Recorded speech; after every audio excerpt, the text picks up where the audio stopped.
Foundational things. Get sunlight in your eyes in the morning, especially on cloudy days, as many days of your life as you can, and make it a pleasurable thing, right? Just get up and get outside, get out on a porch, get outside, take sunglasses, just do it, right? Most days, if not every day.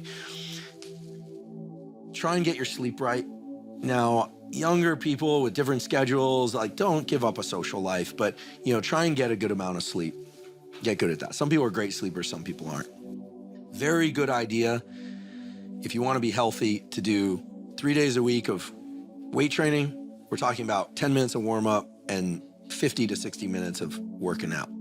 If you want, we have a schedule that encompasses all this. That's on hubermanlab.com. You get it free. There's nothing to sell here. It's just like a fitness toolkit. Then we have a sleep toolkit, all that's zero cost. Oh, wow. You just download it as a PDF, 3 pages, so you don't have to listen to me talk. Yeah. Then I would say 3 days a week of resistance training, and train your legs, guys. Come on. Come on. And 3 days a week of some cardiovascular work. People might say, well, listen, I'm in my 20s or 30s. I'm not worried about it. It's not about being worried about a heart attack. It's about maintaining blood flow to everything. What is some cardiovascular? Okay, so I think 1 day a week, you take a long, slow jog or pedal on the bike or treadmill or swim, whatever your favorite thing is. If you want to make it social and you're out with somebody, you could literally get one, wear a weight vest for a hike if you want to make it harder. But you could skip rope, whatever. The other cardio day, sprint. It's real easy. Find a patch of land, sprint for 30 seconds to 45 seconds, then walk back for a minute to 90 seconds, sprint again, do that 5 to 10 times. By the end, you will have increased your speed, your VO2 max, your output. And then another day, do something fun, I got a friend, he's a musician, I won't name his name, he's a well-known musician. He's really into Pilates right now, probably for a bunch of reasons. Loves Pilates. He's like, yo, I'm loving Pilates, and then he's Pilates. Some other cardiovascular thing that's kind of fun. Could be basketball, could be skateboarding, something that you enjoy. At least 3 days a week. The other day is weight train. It's not complicated. And then 1 day a week, just take off as a recovery day. And the way to organize this so that your legs recover in time for the sprint day and your sprints are kind of double as a leg day, we have an episode on this called Toolkit for Fitness. You don't have to watch it. We'll just have our fitness toolkit, lays out the schedule, exercise selection, rest sets, all that. Super easy. It's minimal time commitment.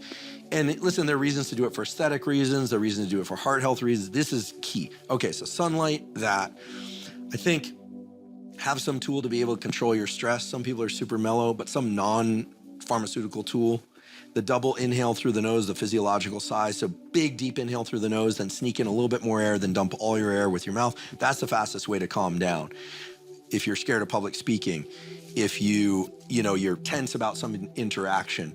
And listen, if I can't bring you on board with that way, listen, I'll just be very direct. You want to delay orgasm.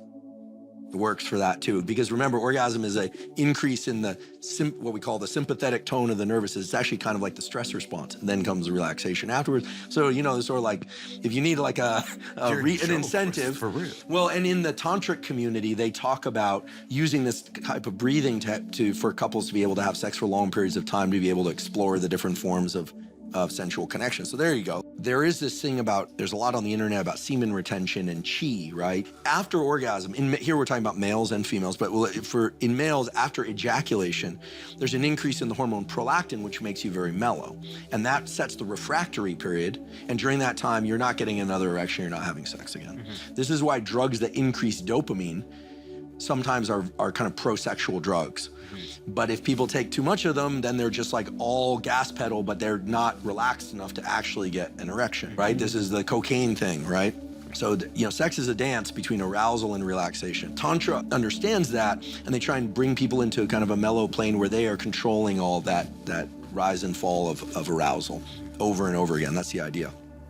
So there is this notion of certain Asian cultures have talked about retaining chi by, instead of allowing semen to leave the body during orgasm, there's a practice of pulling it back in by inhaling and clamping essentially the muscles around the prostate.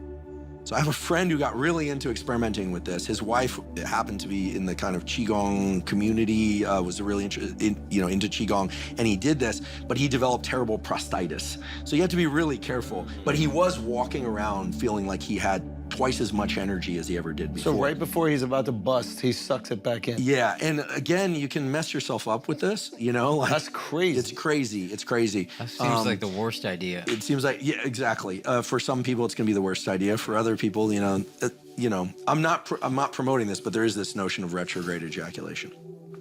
If you do want to get your partner pregnant, stay out of hot tubs and saunas in the 60 days preceding that. 60 days sperms. But you can put an ice pack between your legs if you want to maintain. You want to keep your testicles cool. There's a reason why the scrotum moves. Yeah, because you keep the sperm hot at a certain tubs, temperature. saunas. Yeah, 60 days before trying to conceive. Yeah, and it's not a good form of birth control either, because I think plenty of people have been conceived in hot tubs and saunas. Yeah. I don't know the exact number, but let's assume. So we got sunlight, we got somehow we got into retrograde ejaculation. We got sunlight, exercise, stress control through physiological, the double inhale, long exhale through the mouth. Try and be a nose breather and not a mouth breather. Listen, I also think it's a really good idea, in addition to seeking good social connection, et cetera, I think it's good to have some practice that makes you more resilient. And I'm a big fan of cold showers and ice baths and cold. They have great banyas here in New York. Yeah. And, you know, put yourself into uncomfortable cold 3 or 5 days a week. It's not about the metabolism increase as much as is the mental training of doing something that sucks. I mean, David Goggins has this right. And actually this brings us back to this, the importance of story. I mean, David is a guy who just keeps pushing himself to do the hard thing. But I think the reason he's so effective as a communicator is because we understand that he had to go through a journey that was incredible, from being this 300+ pound guy to that, and he's still doing it. So we're like in his story, he's still going. And so I think all of us would do well to push ourselves to be uncomfortable. And then when the cold, what's beautiful is after you get out of the cold, and I like to end on warm shower, you do a minute or 3 minutes of cold or get in the ice bath or whatever it is, you get this huge long-lasting surge in dopamine that sets your mood and your positivity for hours and hours. This has been shown by data. And so I think it's a wonderful tool, and listen, these are basically zero-cost tools. They take time. Yeah. I wish I had developed these tools in my 20s. Yeah. I built them gradually. I've been working out a long time and little things here and there, but if you start them early, they stay with you. And I always think the best way to outperform everybody in your business, or at least keep up in very competitive business, and Joe Rogan is a beautiful example of this, is to take excellent care of your health.